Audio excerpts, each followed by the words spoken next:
Thank you very much. First, I thank John Miles and the Lewis family and John's incomparable staff for a chance to say a few words about a man I loved for a long time. I'm grateful, Pastor Warnock, to say it in Ebenezer, a holy place sanctified by both the faith and the works of those who have worshiped here. I thank my friend, Reverend Bernice King, who stood by my side and gave a fascinating sermon in one of the most challenging periods of my life. I thank President and Mrs. Bush, President Obama, Speaker Pelosi, thank you, and Representative Hoyer and Representative Clyburn, who I really thank for, with the stroke of a hand,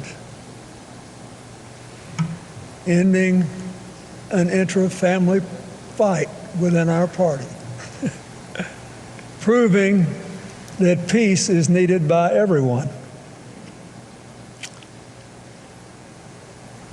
Madam Mayor, thank you. You have faced more than a fair share of challenges in these last few months, and you have faced them with candor and dignity and honor, and I thank you for your leadership.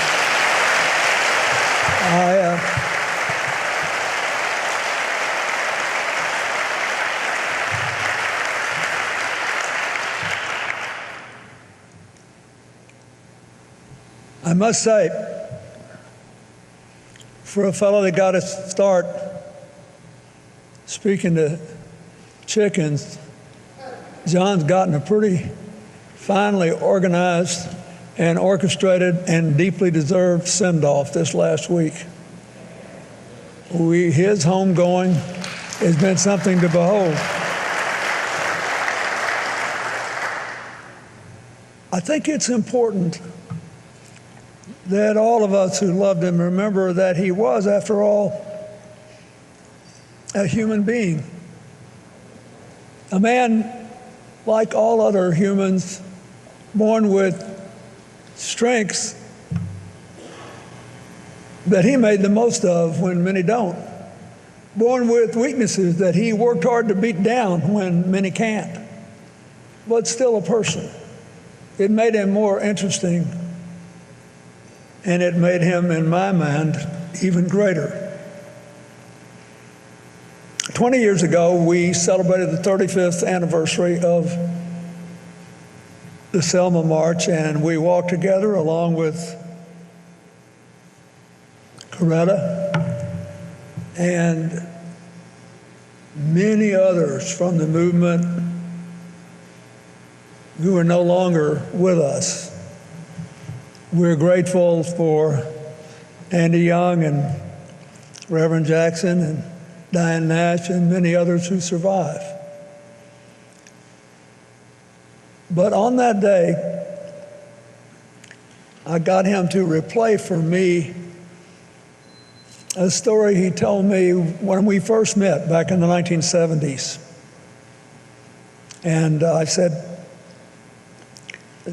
you know, I was just an aspiring whatever Southern politician and hadn't been elected governor, and he was already a legend.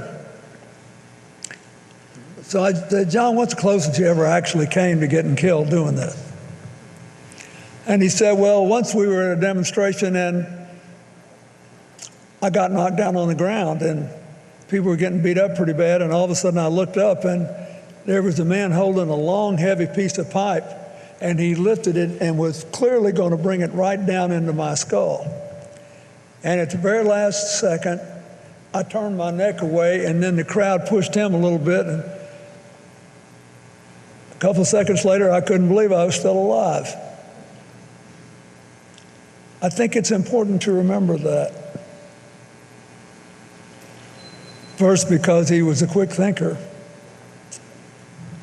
And secondly, because he was here on a mission that was bigger than personal ambition. Things like that sometimes just happen, but usually they don't. I think three things happened to John Lewis long before we met and became friends that made him who he was.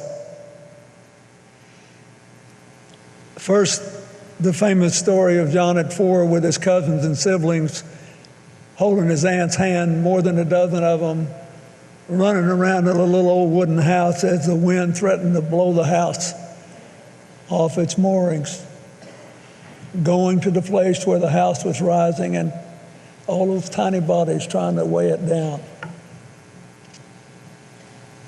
I think he learned something about the power of working together, something that was more powerful than any instruction.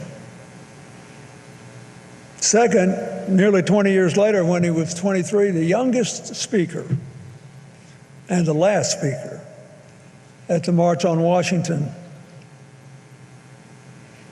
when he gave a great speech urging people to take to the streets across the South to seize the chance to finally end racism. And he listened to people that he knew had the same goal, say, well, we have to be careful how we say this because we're trying to get converts, not more adversaries. Just 3 years later, he lost the leadership of SNCC to Stokely Carmichael because he said, it was a pretty good job for a guy that young and come from Troy, Alabama. It must have been painful to lose, but he showed as a young man there are some things that you cannot do to hang on to a position, because if you do them, you won't be who you are anymore. And I say there were 2 or 3 years there where the movement went a little bit too far toward Stokely, but in the end, John Lewis prevailed. We are here today because he had the kind of character he showed when he lost an election.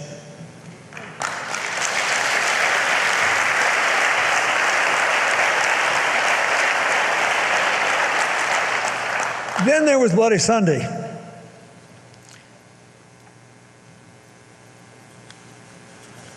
He figured he might get arrested. And this is really important, for all the rhapsodic things we all believe about John Lewis. He had a really good mind, and he was always trying to figure out, how can I make the most of every single moment? So he's getting ready to march from Selma to Montgomery. He wants to get across the bridge. What do we remember? He cut quite a strange figure. He had a trench coat and a backpack. Now, young people probably think that's no big deal, but there weren't that many backpacks back then. And you never saw anybody in a trench coat looking halfway dressed up with a backpack. But John put an apple, an orange, a toothbrush, toothpaste in the backpack to take care of his body because he figured he would get arrested. And 2 books. One, a book by Richard Hofstadter on America's political tradition to feed his mind. And one, the autobiography of Thomas Merton, a Roman Catholic Trappist monk who was the son of itinerant artists making an astonishing personal transformation. And what's a young guy who's about to get his brains beat out and planning on going to prison taking that? I think he figured that if Thomas Merton could find his way and keep his faith and believe in the future, he, John Lewis, could too. And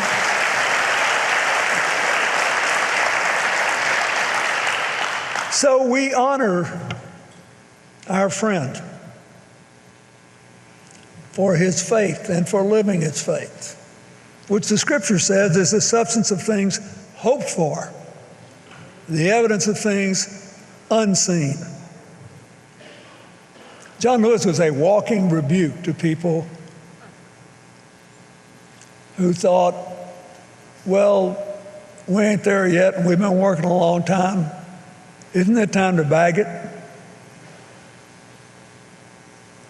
He kept moving.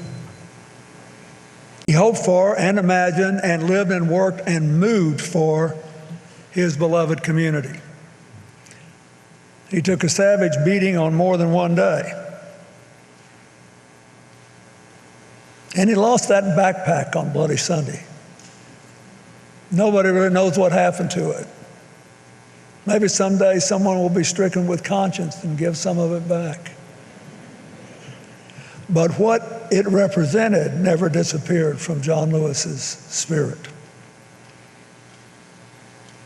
We honor that memory today because as a child he learned to walk with the wind, to march with others to save a tiny house. Because as a young man he challenged others to join him with love and dignity to hold America's house down and open the doors of America to all its people. We honor him because in Selma, on the third attempt, John and his comrades showed that sometimes you have to walk into the wind along with it. As he crossed the bridge and marched into Montgomery. But no matter what, John always kept walking to reach the beloved community. He got into a lot of good trouble along the way, but let's not forget, he also developed an absolutely uncanny ability to heal troubled waters. When he could have been angry and determined to cancel his adversaries, he tried to get converts instead. He thought the open hand was better than the clenched fists.